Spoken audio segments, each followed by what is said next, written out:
episode van Radio Scriptura, 'n potgooi van Scriptura. 2 Timoteus 3 vers 16 en 17 sê die hele skrif is deur God geasem. Die woord van God is voldoende om ons te onderrig in die waarheid, dwaling te bestry, verkeerdhede reg te stel en 'n regte leefstyl by ons te kweek. Scriptura is daarop gemik om dit vir jou te wys. Jou gasheer vir hierdie episode is Gerard van Ryn. Goeiedag almal, welkom by hierdie episode, nog 'n episode in Scriptura se reeks vir nuwe disippels. En vandag gesels ons oor gebed. Nou as jy na hierdie episode dalk nog meer vrae het of nog meer oor gebed wil hoor en wil leer, ons het in 2022 en 2023 'n reeks oor gebed ook gedoen, wat ons op die ou end die Onse Vader gebed as basis gevat het. So voel welkom om na daardie reeks ook te gaan luister. Vandag gesels ons oor gebed met spesifieke fokus op nuwe disippels. Soos baie dinge is gebed 'n eenvoudige maar belangrike ding, en op die ou ende kan ons dit amper so kompleks wil maak dat ons nie eers by bid kan uitkom nie. Ek dink miskien snaaks om dit so te sê, maar ongelukkig is gebed dikwels een van die eerste dinge wat agterweë bly, maar is een van die belangrikste elemente van ons geloof. So ons gaan vandag oor gebed bietjie praat oor wat is gebed, oor hoe bid ek, waarvoor bid ek en waarom kan ek bid. En vandag gesels Jaco en Jonker en Marnik saam met my, en ek sien uit daarna om te hoor wat julle manne te sê het. So kom ons val met die deur in die huis. Wat is gebed? Ja, Gerry, as ek kan kortliks inval, ek het toe jy die inleiding doen, toe dink ek, ja, as 'n eenvoudigste vorm kan mens seker ook soos 'n baba dink, nee, dis die lewensasem, dis die eerste lewensasem wat jy neem, as jy in geloof en bekering die eerste keer uitroep na jou hemelse Vader, is dit waar dit begin, en van daar af vloei voor, dit is 'n lewe met God. Ek dink, baie keer sien ons gebed as hierdie ding wat ek elke oggend so moet doen, so 'n regmerkie in my dag, waar ek net daai plekkie moet verbykom en gou-gou my lysie voor God neersit, en dan voel ek so, my dag is gemaak, ek het nou daai stukkie werk gedoen. En dis seker die verkeerdste manier om gebed te benader. Ek dink gebed is 'n lewe met God, as baie dinge van 'n gebed, natuurlik is aanbidding, is danksegging, is belydenis, is smekinge ensovoorts. Maar ek dink in sy hartklop is dit om met God te leef. Dis om met hom te wandel. Dit is nie my daaglikse inspuiting wat ek kry net om goed te voel daarin nie. Dis 'n lewe waaruit ek leef van die plek waar ek begin het toe ek my afhanklikheid van God besef het vir my eie verlossing. En van daai punt af ek leef ek met hom. Ek praat met hom, ek is met hom. Dis wat ek sou sê, Gerry. Daar was Charles Spurgeon wat ook gesê het, of ons nou daarvan hou of nie, die wet in die Here se koninkryk is om te vra.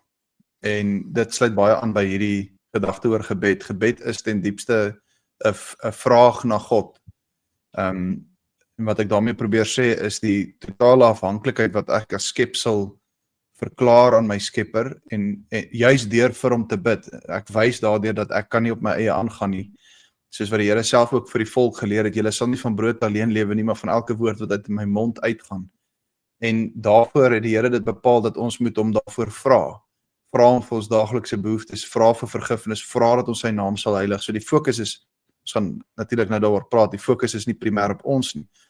Maar as ons gebed baie eenvoudig sou saamvat, dan is dit die hart van die wedergeborene, die hart van die kind van die Here, wat uitroep, Abba Vader, en op grond daarvan soek na hulp, soek na bystand, soek na sy koninkryk, soek, vra, en dan ook vind.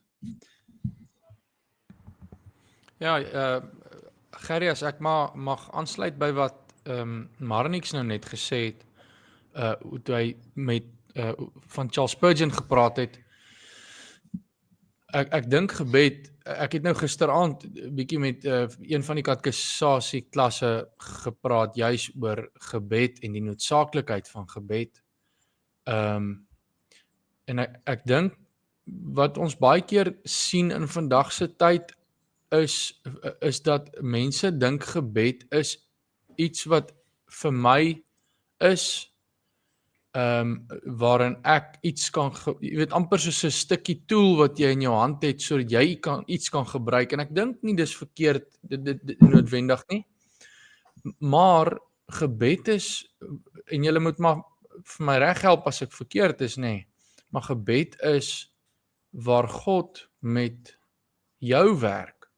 So hy gee dit vir ons om met hom te praat, om ons hart uit te praat en ons versoeke terug en ons smekinge terug tot hom, maar dis 'n manier hoe God ook in jou werk deur sy Heilige Gees. Ek weet nie, julle kan maar saam praat as julle wil, maar dit was vir my nogal kosbaar om raak te sien ook op hierdie manier, nê, hoe God gebed gee sodat ons tot hom kan nader, sodat hy in ons kan werk deur sy Gees. Ja, dan op die ou einde, hoe meer ons bid, hoe meer word ons wil ook dan omvorm, soos God dit wil hê. Hoe meer afhanklik ons is, hoe meer gaan ons vra vir die dinge wat ons moet vra, want ons Here Jesus maak groot beloftes oor gebed. Wat ook al julle in my naam van die Vader vra, sal vir julle gegee word. En dan natuurlik, wat beteken daardie in my naam vra? Dit is bid vir die dinge wat Christus wil hê. So in sy eenvoudigste vorm kan ons sê is gebed. Ons kan en mag met die almagtige God praat. En wyle Tim Keller het 'n baie mooi beeld gehad. Hy het gesê, dis net 'n kind wat dit sal waag om sy pa wat die koning is 3 uur die nag wakker te maak om vir 'n glas water te vra. En dis die tipe toegang wat ons het. Ons kan met God praat. As een van julle nog iets oor hierdie vraagie wil sê, of gaan ons aanbeweeg na die volgende een toe? Kom ons beweeg dan aan na die hoe bid ek, en dit gaan maar oor die ingesteldheid waarmee ons bid en die manier wat ons bid. Nou dit kan baie maklik gebeur dat ons dink wel ek moet 'n spesifieke bekroon of rympie opsê om op 'n manier, op 'n towermanier amper God se seëninge te ontsluit. Nou, hoewel daar sekere dinge is waaraan ons moet vashou wanneer ons bid, ons gaan daarby uitkom in ons gesprek. Ons besef gebed is 'n persoonlike gesprek met God en dis nie ons wat hom dwing nie, dis nie ons wat hom kan manipuleer nie, dis ons wat kinders is wat vra. En oor die hoe ons bid, kry ons baie mooi riglyne, opdragte van ons Here Jesus in Matteus 6. Hy vir ons sê, maar moenie soos die skynheiliges bid nie met 'n stortvloed van woorde nie sodat almal julle kan sien nie. Maar gaan vra julle Vader wat in die geheim kan hoor. Dan ook 'n deel soos die gelykenis in Lukas 18, die fariseer en die tollenaar. Daar kry ons ook die hoe moet ons bid. Die fariseer wat so selfvoldaan staan en eintlik spog by God. U is daarom maar so bevoorreg om my as u kind te hê.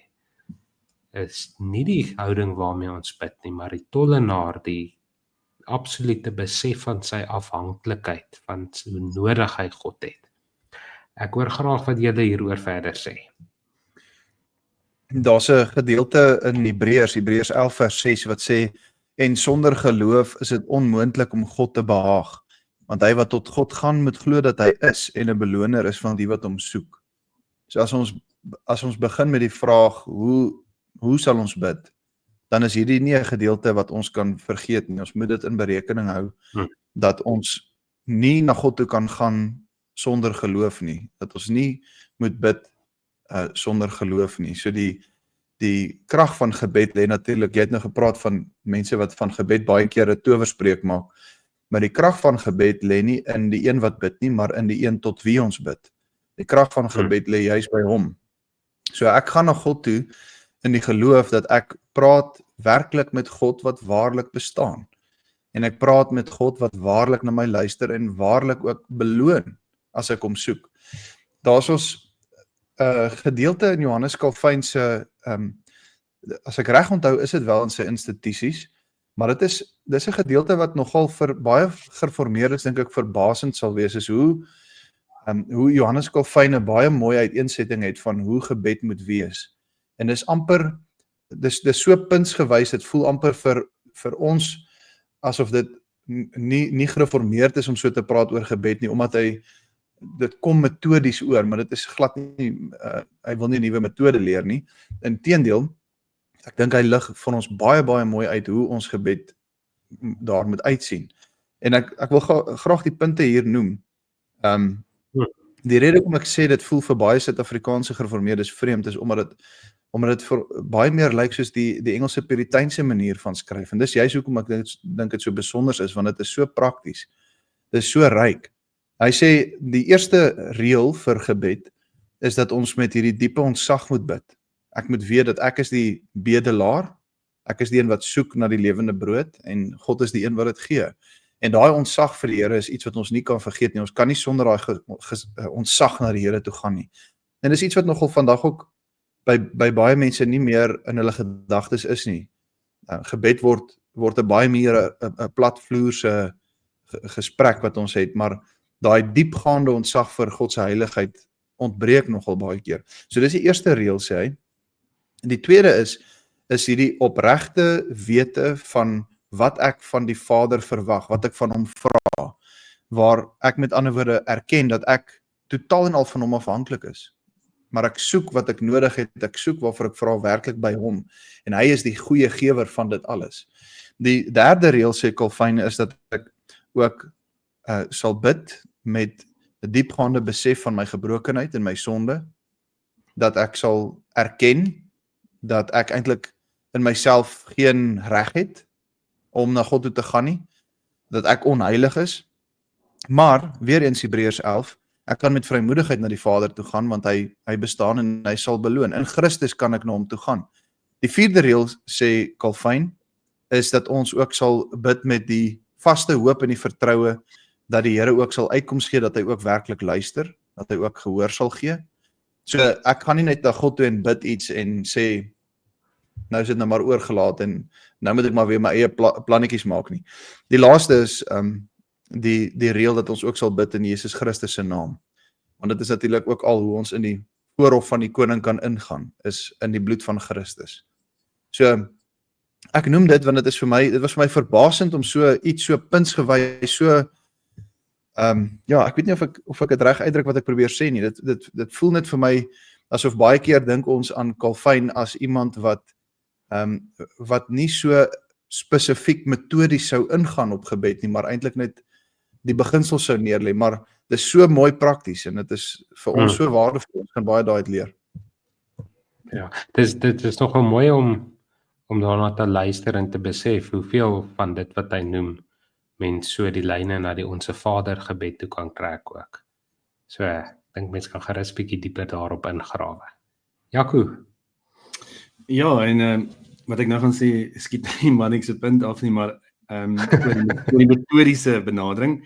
Ek wil juist 'n bietjie iets daaroor sê, want ons is met 'n nuwe disippelskap reeks besig, en baie kere dink ek en ek dink ouer gelowiges vra dit ook baie keer, want ons leef in 'n tyd wat so pragmaties is, nê? En gebed is een van daai, as jy by Koemboeke instap, ek sê nie die mense moet in Koemboeke ingaan nie, kom ek stel net my stelling veilig.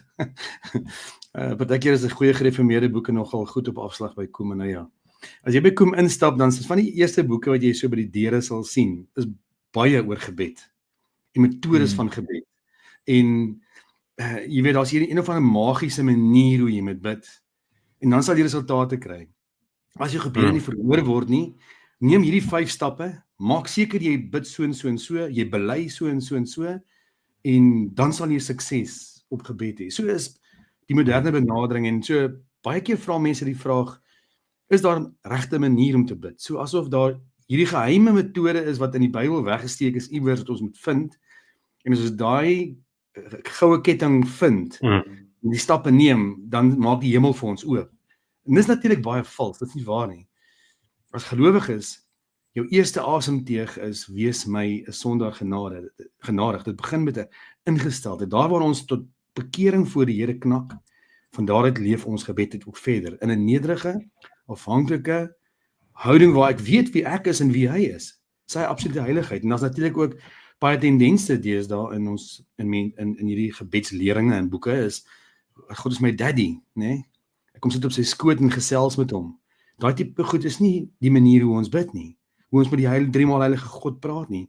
Die feit dat hy geleer het dat ons so eenvoudig as kinders na hom toe kan kom, beteken nie ons moet kinderagtig na hom toe kom nie, as ek dit so kan stel. Jy weet, of disrespectful kom nie. Nee, ons kom in met 'n ingesteldheid van heilige eerbied en respek, met 'n heilige vrees. Ons roep sy naam aan. Ons weet voor wie se troon staan ons. Ons sien, kan duidelik in Openbaring 5 en 6 in daai gedeeltes die troonkamer sien. Hoe die lewe, dis nou een van die mooiste gedeeltes. Daar's baie mooi dele in die Bybel. Ek sê elke keer die mooiste gedeelte. Daar's baie mooi dele. Maar ek sien baie keer daai prentjie as ek bid met die prediking in die oggend, hoe die hemelwesens voor God neerval, hoe die kerk wat reeds in die hemel is neerval, hulle trone afhaal, hulle self ontroon voor die koning van alle eeue.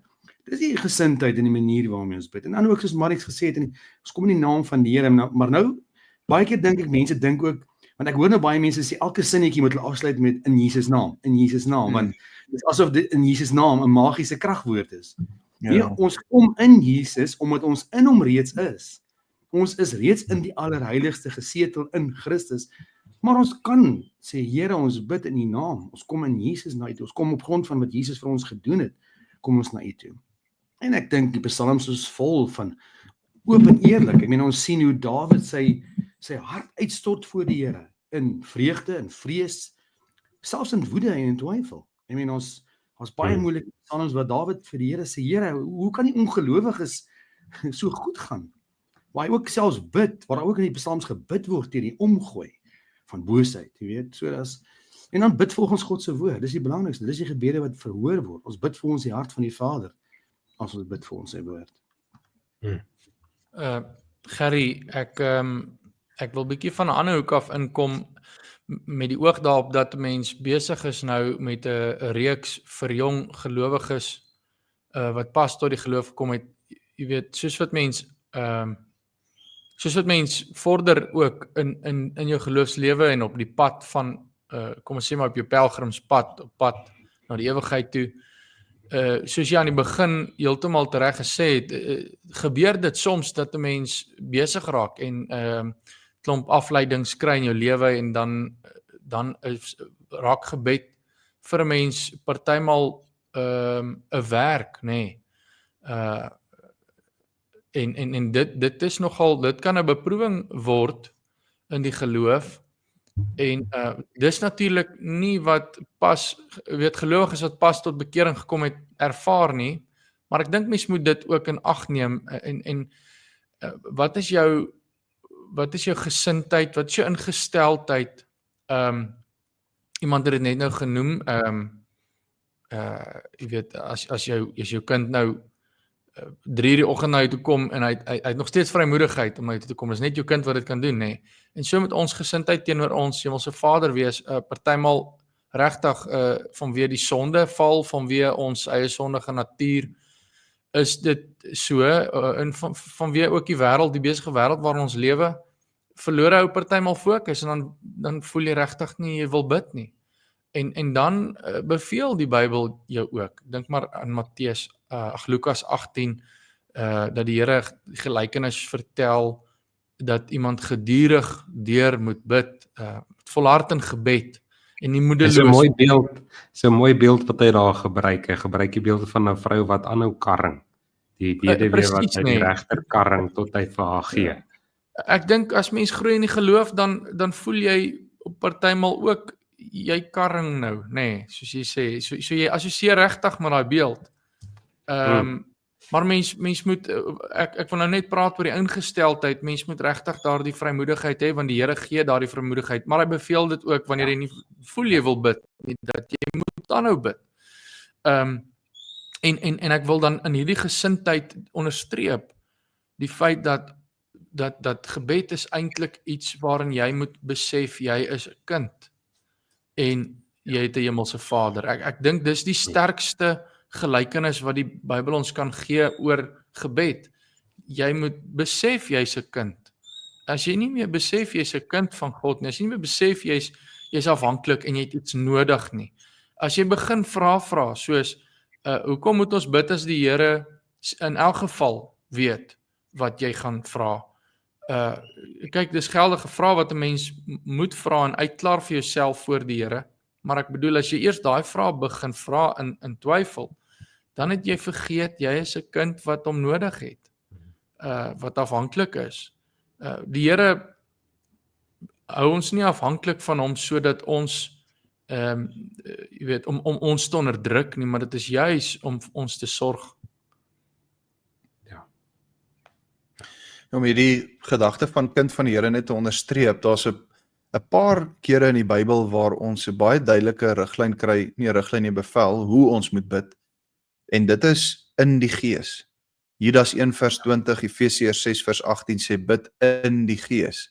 En dit sluit nou baie sterk aan by wat Jonker nog gesê dat ons as kind van die Here bid. So daai in die Gees is natuurlik baie van ons Christen medebroeders en susters reken dat in die Gees beteken dat daar 'n ekstatiese ervaring sal wees. Dit is wat dit beteken. Of dat ek in verskeie tale sal praat of so. Nou kan julle hoor dat ek nie direk almal afskiet wat in ander denominasies en so aan is nie. Ek dink hulle is verkeerd. Maar ek dink ons moet ook onthou dat ons mekaar as broeders en susters moet vashou hierby by die waarheid en jy vir mekaar moet sê, goed, maar wat staan dan wel hier? In plaas van dat mense gevegte betrokke raak oor al hierdie goed. Ons het nou net terloop so 'n bietjie op die kantlyn, ons het vanoggend uit Titus ook gelees, waar die boodskap ook herhaaldelik genoem word, dat ons nie moet vasval in 'n gestryery oor allerlei dinge nie, maar dat ons juis mekaar ook hierby moet vashou. So, om te sê, bid in die Gees is nie 'n ekstatiese gebrabbel nie, maar dit is juis om as wedergeborene in verhouding met die Here, deur die werking van sy Gees, deur die aanhitsing en die aansporing van die Gees te bid, in lyn met wat die skrif sê, in lyn met wat die woord sê. En dis 'n baie duidelike riglyn van hoe ons moet bid. Moet met ander woorde nie, wat sal die teenoorgestelde wees, buite die Gees bid nie. Moenie buite die woord om bid nie, moenie bid vir dinge wat die woord nie vir ons gee om te bid nie. In eie krag. In eie krag bid nie, ja. So, die hoe ons bid, dink ek Jonker het dit vir ons mooi saamgevat. Ons moet onthou, ons is kinders wat ons hemelse Vader vra. En dit sal ons gebede rig. Dit sal ons die nodige eerbied en respek vir hom gee. Ek dink net een ding by hoe bid ek, wat ook genoem moet word, is om volhardend te bid. Ons soveel van die psalms wat die Here ons leer, maar wag op die Here. Ons kan volhardend bid, want ons weet die Here verhoor altyd ons gebede. Hy gee of vir ons wat ons vra, of hy gee dit nie vir ons nie. Daai twee antwoorde is maklik, maar kan ons aangaan met die lewe. Maar baie keer sê hy vir ons, wag. Ek's nog besig met jou, hou aan, bid hieroor. En dit bring ons dan by ons volgende punt, net so voor ons na hom toe oorgaan, sien ek Jaco het gesê, of ekskuus, Jonker wil nog iets sê. Ja, ekskuus Gerry, daar's eintlik so baie om te sê, nee, maar ek kan nie help om stil te staan by wat ons in Sondag 45 van die Heidelbergse Katekismes bely nie. Waarom is gebed nodig vir die Christen? Nou, die eerste deel het ons eintlik maar bespreek, net nie in soveel woorde nie, maar die tweede deel is vir my so besonder. Waarom is gebed vir Christene nodig? Jy weet, en ek gaan nie dit aanhaal nie, maar ek gaan net parafraseer, nee. Gebed is nodig vir Christene sodat jy kan bid om die vervulling van die Heilige Gees, want sonder die Gees, en Marnik sê dit aangeraak, maar ek wil dit beklemtoon. Hoekom is dit nodig? Sodat jy vervul mag word met die Gees. Ja. So dis 'n oproep vir elkeen, nê, om as jy nie voel om te bid nie, bid. Ja. Nou die volgende vraag waar ons aan gesels is nou, waarvoor bid ek? Ons kan baie maklik ons gebede wil beperk tot sekere dinge. Natuurlik is daar goed waarvoor ons nie moet bid nie. Ons kan nie as God vir ons iets beveel om nie te doen of nie te sê nie, daarvoor te bid om dit te kan doen of dit te kan hê nie. Maar ons beperk maklik ons gebede en dink wel, God gee nou net oor sekere dele van ons lewens om. So dit sluit eintlik aan by hierdie idee wat mense het, maar God wil net siele red. God gee net om oor ons geestelike nood. So waarvoor sal julle sê mag en moet ons alles bid? Dis baie duidelik in die woord dat ons baie ywerig mag en moet bid vir die vervulling deur die Gees of die vervulling van die Gees. In aansluiting by ons belydenis, die Heidelbergse Katekismes, dis waarvoor die gebed daar is, maar dat ons ook baie ywerig daarvoor moet vra. Ek wil net kortliks vir ons nuwe disippels wat hierna luister, wat dalk wonder, net vinnig uitlig, daar's 'n verskil tussen die wedergeboorte deur die Gees en die vervulling deur die Gees, is nie dieselfde nie. Die wedergeboorte deur die Gees is 'n eenmalige gebeurtenis, waar jy 'n totale nuwe skepsel is, 'n herskepping. Ons het 'n episode oor die wedergeboorte gedoen, so ek gaan nie veel meer daaroor uitbrei nie. Maar die vervulling deur die Gees is ook iets waarvoor ons soek en herhaaldelik vra. In die Ou Testament kry mens baie keer die gedagte ook, byvoorbeeld die rigters, soos Gideon of so, wat vervul word deur die Gees. Dit beteken, jy word deur die Gees bekwaam gemaak om jou roeping uit te voer. Om jou roeping te doen waarvoor die Here jou gestuur het. Jy kry wat jy nie uit jouself gehad het nie. Jy kry dit van die Gees, hy gee dit vir jou om te gaan doen waartoe die Here jou gestuur het, om instrument in die hand van die Here te wees. En ons moet werklik baie hard ywerig hiervoor soek en hiervoor bid. Mag die Here vir ons gemeentes vervul met die Gees. Mag hy my vervul, dat ek my roeping kan uitvoer. Jy weet, as ek ook as 'n nuwe disipel na die Here toe gaan, in gebed en vra, soek daarna, die werking van die Gees. Dit word so baie afgeskeep in ons gesprekke oor gebed en baie keer selfs in die gereformeerde kerk, die werking van die Gees, ons moet werklik dit weer beklemtoon. Gerrie, ek wil ook so 'n bietjie miskien prakties fokus op wat kan ons voorbid.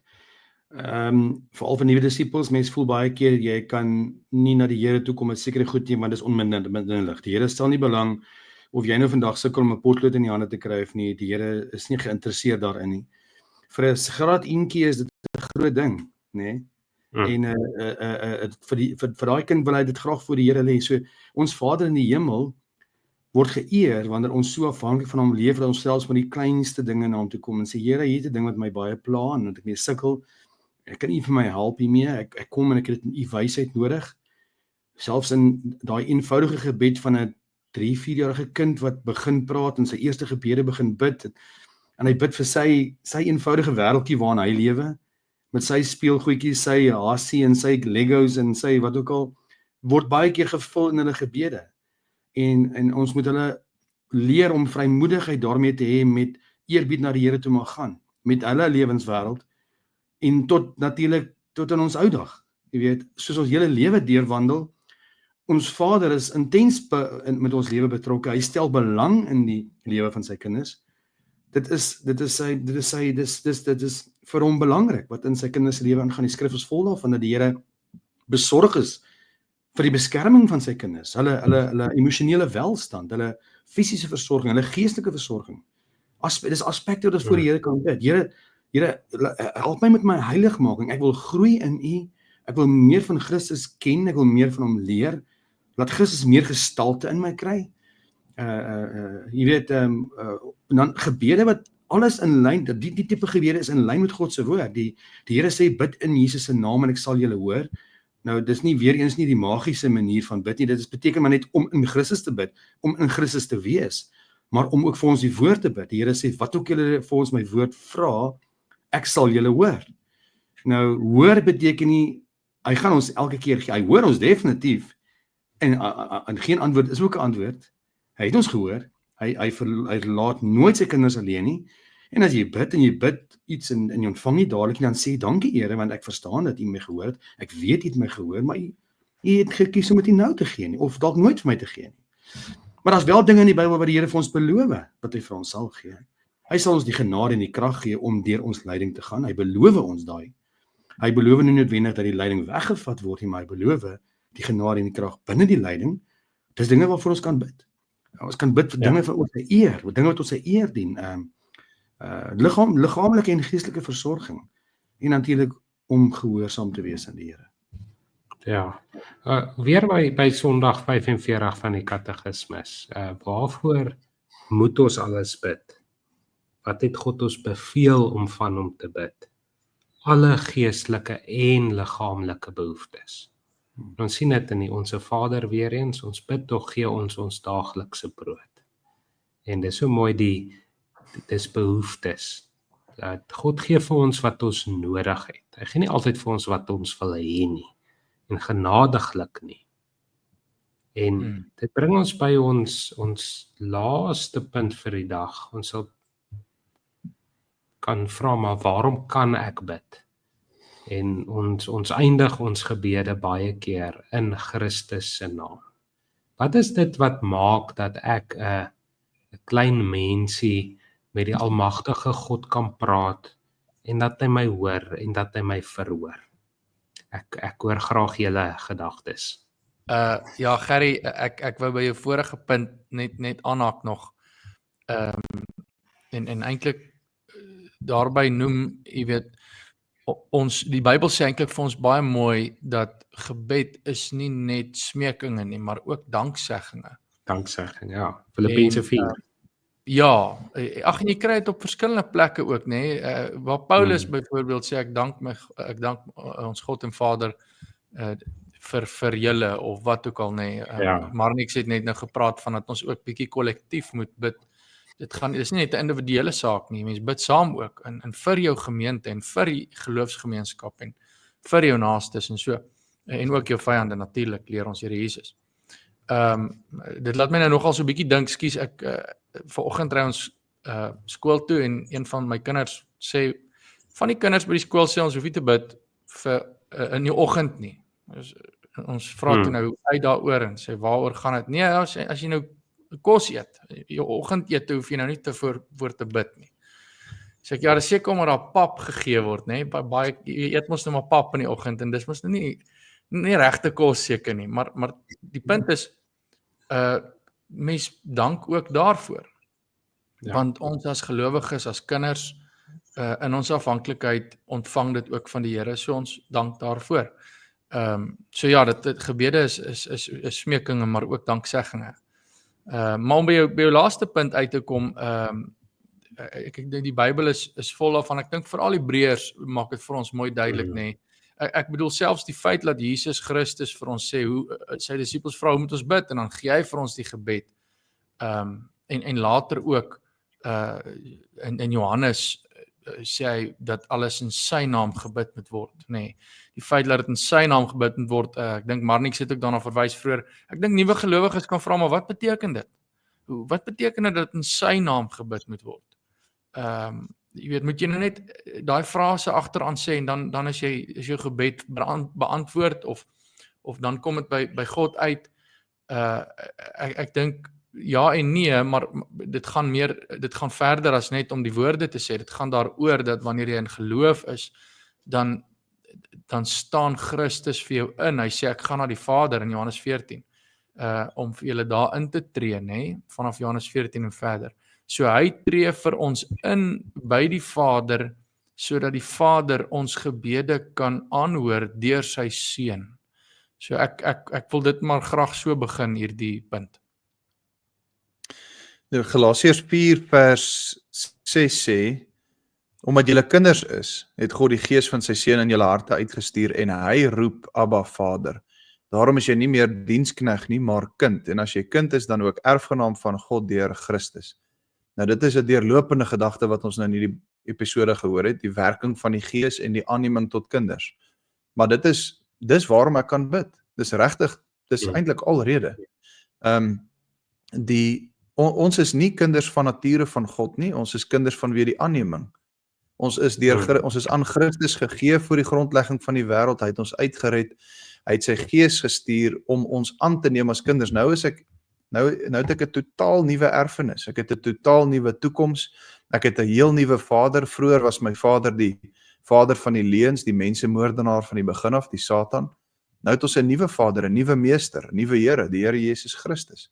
En dis waarom ek nou na hom toe kan gaan. Iemand het nou net die beeld gebruik van in 'n troonsaal instap en met die koning praat. Jy weet, ons het nou hierdie geweldige voorreg en vrymoedigheid. So ja, dis deur die Gees wat in my roep, Abba Vader. Dis sy werking wat daai verhouding ook nie net begin nie, maar ook in stand hou. My dring om te bid. Gerrie, ek gaan net kort en kragtig antwoord. Waarom kan ek bid? Want ons het soveel vrymoedigheid gekry om te mag bid. Ek preek môre uit die voorhangsel wat geskeur is op Goeie Vrydag. Die voorhangsel is oop, ons toegang tot die troon, die allerheiligste plek van genade.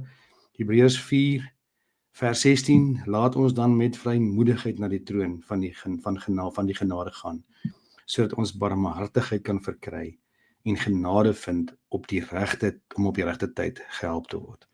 As jy 'n kind van die Here is en jy was by die kruis, dan sal jy bid, en jy moet bid, en nie as die woordjie moet is amper nie eens nodig nie, dan het jy soveel vrymoedigheid om na jou Vader te gaan, want jy is in sy teenwoordigheid, het vir jou die troon waarheid oopgemaak. Jesus het medelee, hy het ons pad gestap, ons kan met alles na hom toe gaan. Gerrie, so teen die einde van die episode, as ek net 'n vinnige regstelling kan maak met een van ons vorige episodes. Ons het daar in 'n vorige episode gepraat daaroor dat ons glo in die kerk.